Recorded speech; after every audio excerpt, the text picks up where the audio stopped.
देखिए last video में हमने पढ़ा सिंक्रोनस कम्युनिकेशन। इस वीडियो में हम पढ़ेंगे एसिंक्रोनस कम्युनिकेशन या फिर बोल दीजिए नॉन ब्लॉकिंग कॉल। एग्जांपल देखते हैं। मेरे सामने मुखिया जी हैं, उनको खाना है केक। अब मुखिया जी जो हैं वो बेकरी पे जाते हैं, बोलते हैं कि भाई मेरे को चाहिए केक। केक वाला बोलता है कि भाई 3 घंटे लगेंगे। मुखिया जी बोलते हैं ठीक है कोई दिक्कत नहीं है, 3 घंटे बाद आ जाऊंगा केक लेने। तो हो क्या रहा है, जो बेकरी है उसको लगेंगे 3 घंटे, तो मुखिया जी वेट नहीं कर सकते हैं, मुखिया जी फ्री हैं। चीजें सिंक्रोनस नहीं है, अब सिंक्रोनस हो भी नहीं सकती हैं ऑब्वियसली। 3 घंटे मुखिया जी क्या करेंगे, बेकरी के सामने खड़े होकर। समझ रहे बात को? तो जैसे हमने पिछली वीडियो में चीजों को देखा कि सिंक्रोनस मैनर में चीजें होती हैं। जब तक आप एटीएम से कैश नहीं निकालोगे तब तक आप बर्गर किंग में जाके बर्गर नहीं खा सकते हो। चीजें स्टेप्स में होती हैं। लेकिन इसमें क्या हो रहा है, इसमें 3 घंटे लगेंगे केक तैयार होने में, तो मुखिया जी वेट नहीं करेंगे, कुछ और काम कर लेंगे। मुखिया जी क्या कर सकते हैं, खेती कर सकते हैं, पढ़ सकते हैं, या फिर भैंस का दूध निकाल सकते हैं। ठीक है, तो क्या हो रहा है, चीजें जो है वो सिक्वेंशियल मैनर में नहीं हो रही हैं। ठीक है, देखिए मैं बताता हूँ क्या हो रहा है। मैंने लास्ट वीडियो में एक एग्जांपल दिया था। मान लीजिए एक फंक्शन लिखा हुआ है, उसमें 3 लाइन है। पहली लाइन में डेटाबेस से चीजें आ रही हैं, दूसरी लाइन में जो डेटा आ रहा है डेटाबेस से उसमें कुछ चेंज कर रहे हैं हम, मैनिपुलेशन कर रहे हैं, और तीसरे स्टेटमेंट में तीसरी लाइन में उस फंक्शन की हम उसको रिटर्न करते हैं। ठीक है, तीनों चीजें जो हैं वो सिक्वेंशियल मैनर में होंगी। जब तक डेटा नहीं आएगा डेटाबेस से हम उसमें कुछ कर नहीं सकते हैं, मैनिपुलेशन कर नहीं सकते हैं। जब तक मैनिपुलेशन नहीं करेंगे जब तक हम रिटर्न नहीं करेंगे। सिंपल सी बात है। ठीक है, बेसिकली ये मान लीजिए एक फंक्शन है, डेटाबेस से उसको लाना है नंबर और उसमें एक ऐड करके रिटर्न करना है। जब तक डेटाबेस से डेटा नहीं आएगा हम एक ऐड नहीं कर पाएंगे। जब तक एक ऐड नहीं करेंगे नंबर में, कोई नंबर हमें फाइनल मिलेगा नहीं, तो हम रिटर्न क्या करेंगे। तीनों लाइन जो है वो सिक्वेंशियल है। ठीक है, अब मान लीजिए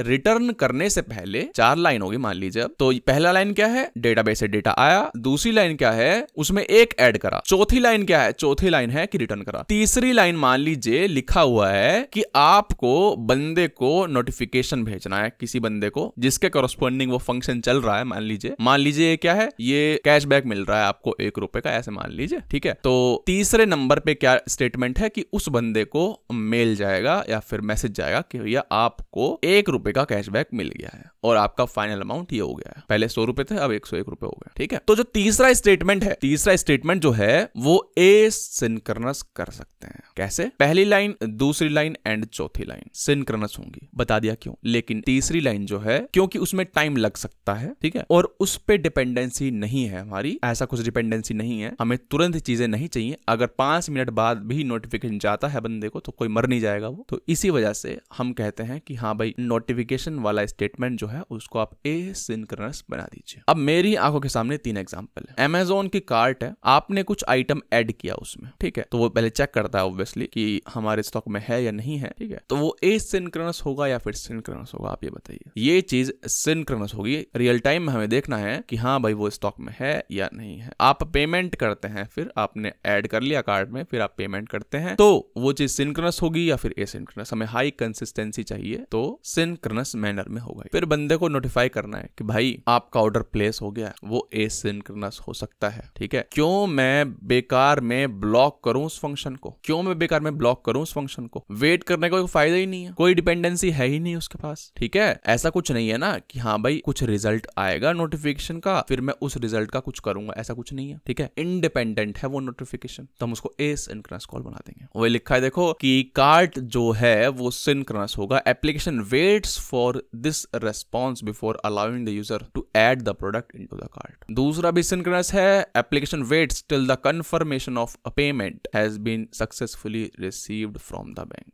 तीसरा asynchronous, it can take some time for notification to arrive but in the mean time user can do anything. Wait नहीं करेंगे हम फालतू में on the application without waiting for the notification. सही बात है। वेयर इज इट नेसेसरी, कहां ये नेसेसरी है। पहला, computation takes a lot of time. I बताया जैसे बेकरी वाला सीन था, जब कंप्यूटेशन बहुत ज्यादा टाइम ले रही हो तो हम उसको एसिंक्रोनस बना देते हैं, बाकी की चीजें चल जाएंगी, दिक्कत नहीं है कुछ। ठीक है, जैसे कि मान लीजिए मेरा वेब पेज है। ठीक है, आपने देखा होगा वेब पेज लोड हो जाता है, ठीक है, बहुत जल्दी। आपने flipkart.com खोला, तुरंत खुल गया, लेकिन प्रोसेसिंग चल रही होती है पीछे बैकएंड पे। क्यों? क्योंकि वो एसिंक्रोनस है। समझ रहे हो बात को? तुरंत लोड हो गया पेज तुरंत लोड हो गया, लेकिन अभी भी पीछे बैकग्राउंड में चल रही होंगी जो कि एसिंक्रोनस होंगी। अगर उन एसिंक्रोनस चीजों का जो कि हमने एसिंक्रोनस बनाई है, मान लीजिए हम एसिंक्रोनस नहीं बनाते, उनको सिंक्रोनस रखते, तो मैनर होती सिक्वेंशियल। जब तक वो बैकग्राउंड वाली चीजें लोड नहीं हो जाती, तब तक हमारा flipkart.com लोड करता रहता और हम वेट करते रहते, तो यूजर एक्सपीरियंस बिगड़ जाता। समझ रहे बात? दूसरा है स्केलेबिलिटी ऑफ एप्लीकेशन। अगर आपको अपना सिस्टम मोर स्केलेबल बनाना है, तब भी हम यूज करेंगे एसिंक्रोनस कम्युनिकेशन।